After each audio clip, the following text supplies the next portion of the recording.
our last lesson, we learned about Veterans Day and how it came into being. We also worked through a related listening map. Today, we are going to learn about some notable individuals from World War I and World War II. We will end our lesson with another listening map. The first people we are going to learn about are the Choctaw Code Talkers. A code talker was a person employed by the military during wartime to use a little-known language as a means of secret communication. Code talkers used their knowledge of their indigenous languages as a basis to transmit coded messages. There were approximately 500 indigenous people serving in the Marines during World War I, whose primary job was to transmit coded messages to the military via telephone or radio. 19 young Choctaw soldiers were trained to use their language as code and were placed in important places so that messages could be transmitted quickly and with secrecy. These Choctaw men, who were originally from the Mississippi area, were put in charge of communications because most people didn't know how to speak their language. Many Choctaw men volunteered to help in World War I, and the Choctaw Code Talkers were instrumental in helping to end the war. Choctaw and other indigenous peoples are veterans who served with distinction and used their languages to help others.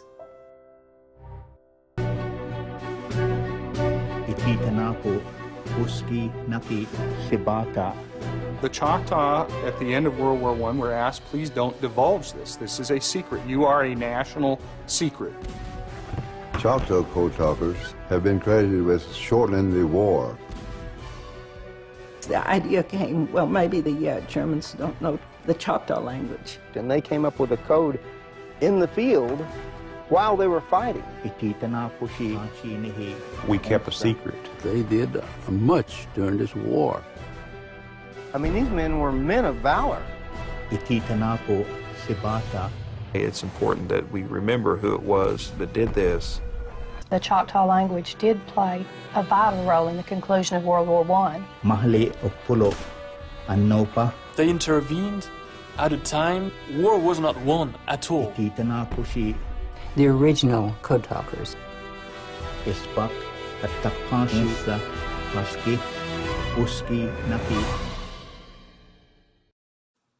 Another person we are going to learn about is Hazel Ying, a veteran of World War II. She was a Chinese-American pilot who flew for the Women Air Force Service Pilots and flew to many different locations to deliver pilots and supplies. Hazel grew up in Portland, Oregon, and lived a very active life. She loved swimming, playing handball, playing cards, and she even started driving at a very young age. When she was 20 years old, she rode in an airplane for the first time and decided that she had to become a pilot, which was not common for women at that time. She became one of the first Chinese-American women to earn a pilot's license, and she was the first Chinese-American woman to fly for the United States military. Hazel was described by her fellow pilots as calm and fearless, even during emergencies. Hazel Ying Li was a Chinese-born woman. Although she encountered ethnic and gender obstacles, Ying Li became the first Chinese-American female in the U.S. Air Force. In her flying role, she transported aircraft and then taught American fighter pilots and prepared them for battle against the Axis. In one case, she was attacked by a farmer with a pitchfork in Kansas after an in-flight emergency put her on the ground when the man mistook the Chinese woman for a Japanese combatant. Not intimidated by challenges and increasingly trusted by those she taught despite institutional barriers, Ying Li flew high-performance aircraft, including Mustangs and Thunderbolts, on delivery missions, a duty that ultimately spelled her tragic fate. Tragically, Ying Li died in a flying accident while transporting a P-63. For our listening map activity, we are working with another John Philip Sousa march called The Stars and Stripes Forever. This song follows the traditional march form of repeating different melodies.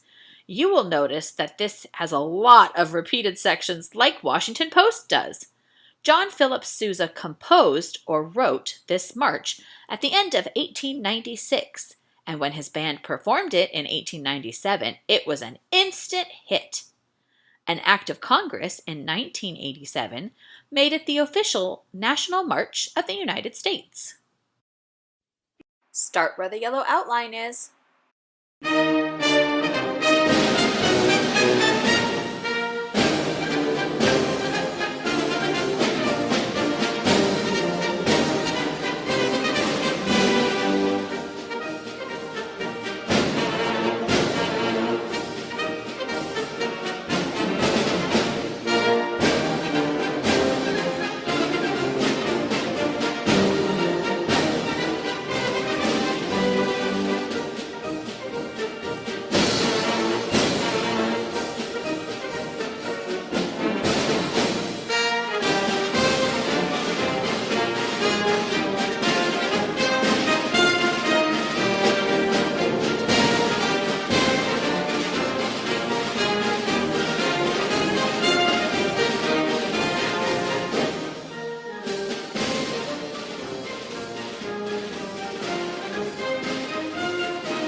People all over America worked together during World War I and still work together in conflicts that have happened since then. Indigenous, Hispanic, Black, Chinese, Korean, Japanese, Hawaiian, and many other nationalities of people work together as veterans to this day. We honor these and all veterans on this special day. We celebrate their spirit, their service, and their sacrifice.